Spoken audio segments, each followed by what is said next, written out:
ABC27 News at 11 starts now with your forecast first with Chief Meteorologist Eric Finkenbinder. Good evening, everyone. Quiet and mild for our election day as we look outside across parts of York and Adams counties. We got relatively quiet conditions, and that will be the case tomorrow.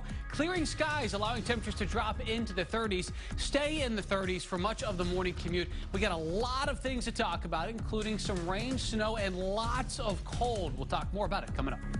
Now, live from your local news source, this is ABC27 News at 11. Good evening, I'm Alicia Richards. And I'm Dennis Owens. Thanks for joining us. It is election night. So much for that sleepy off-year election.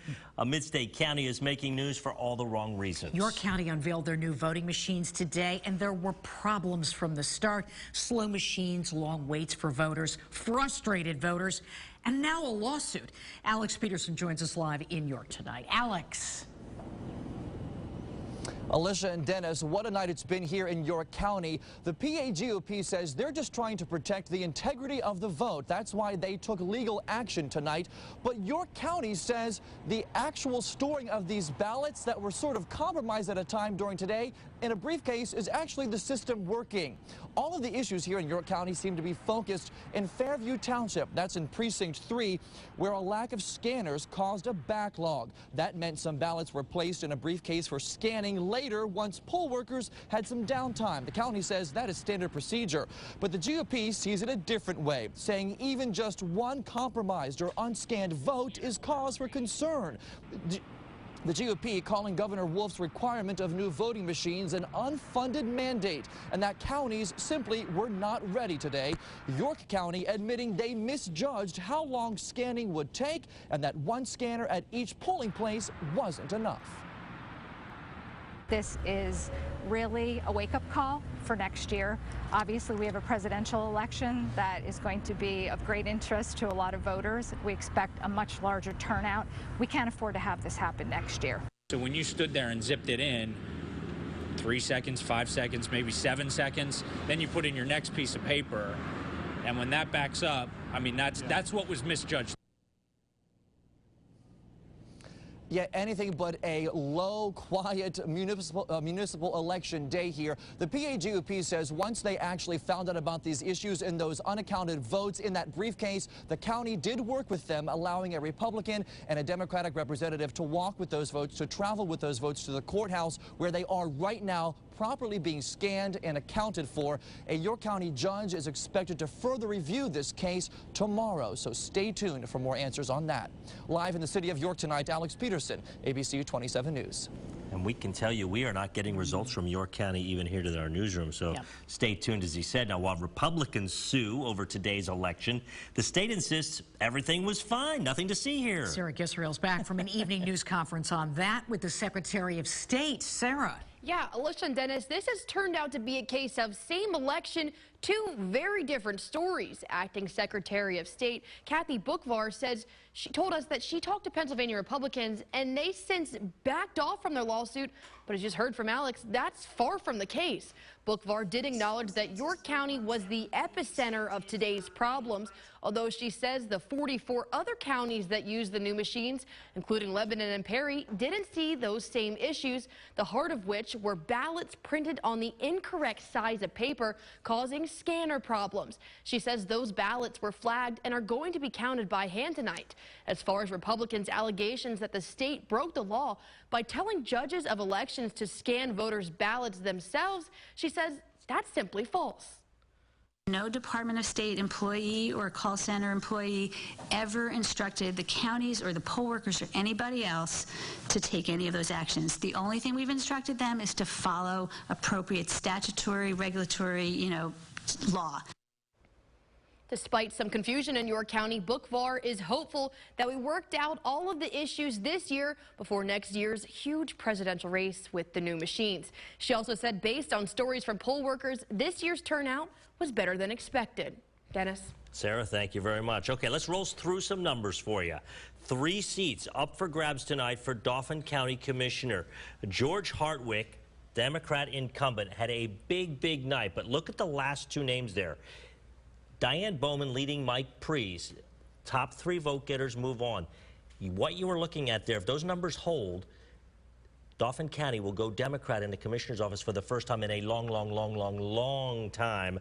But that is still too close to actually call it 57% in. But that's something we certainly will be keeping an eye on. Franklin County Commissioner, 3 candidates will be picked as well. David Keller and Bob Zembrowski, both Democrats. Sherry Morgan, John Flannery. As you can say, 2 Republicans and Zembrowski appear on their way, and they have 1 commissioner seats. All right, let's go to the new Cumberland County Commissioners. They are set. Incumbent Republicans Gary Eichelberger and Vince DiFilippo are re-elected. Democrat Jean Foshee will join them. 2 seats were up for grabs for Hampden Township Commissioner. This is in Cumberland County as well. There were 4 candidates. The incumbent Republicans Al Beanstock and John Thomas will keep their seats. And Adams County Commissioner, there were 3 seats up for grabs as well. Republicans Jim Martin, Randy Field. As you can see, the Republicans are in. Marty Qualley will be the Democrat joining them as an Adams County Commissioner. And Lebanon County Commissioners, 3 candidates to be picked. Robert Phillips, William Ames, Republicans. Jo Ellen Litch, she's an incumbent as well. Those are your 3 Lebanon County Commissioners. No incumbents ran for Perry County Commissioner. Interesting there. Now, 3 of these 4 people will be elected. We've got 100% of the precincts reporting, so we've got it there. The Republicans, Allen and Eby, and the Democrat, Watson. And York County Commissioners now. Look, this is the problem we're showing you here. We've got 0% of the precincts reporting, although we see some numbers here. So we'll just look peripherally.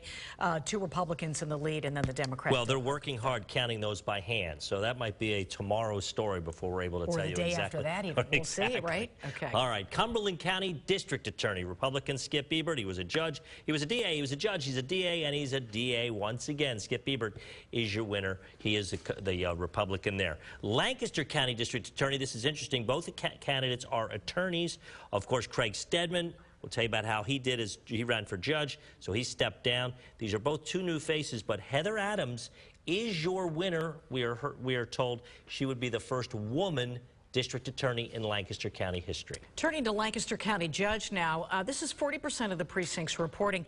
Republican Craig Stedman in the lead. Of course, he's currently district attorney in Lancaster County. The Democrat here is Gregory Paulson. We'll keep our eye on that one. To York County Judge, Democrat Sandra Thompson, one of the Grandview 5, is running against Republican Matt Menges. You know, we just won't know because York County having all those ballot issues tonight. Now, Cumberland County, they had all their numbers in just after 10 o'clock. Things running very smoothly in Cumberland County. They worked with their old voting machines. Cumberland County, come the primary in April, will have new voting machines. But Cumberland County Judge, 2 judges to be elected. As you can see, Matt Smith, who was both a Republican and Democrat, right in there. He was cross-filed.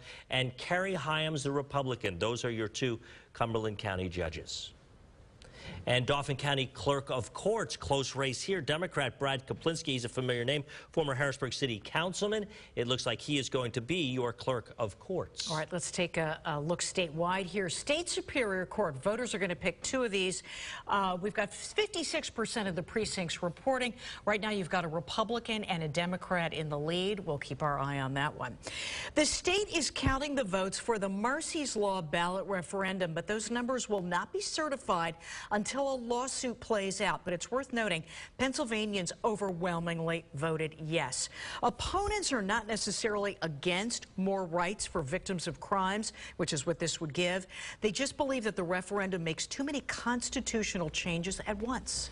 Taking a look at some of the bigger mayoral races in Pennsylvania, Philadelphia Mayor incumbent Jim Kenney easily wins re-election as expected. There was a report earlier this week. He's thinking about possibly running for governor in the future. We'll keep an eye on that. Paige Cognetti becomes the first female mayor of Scranton. She will serve out the term of former Mayor Bill Courtright, who resigned after federal charges for bribery, extortion, and conspiracy. Let's look in Berks County tonight because Reading has made history. They've elected their first Latino mayor. Now, nearly 2/3 of the residents of Pennsylvania's 5th largest city are Latino.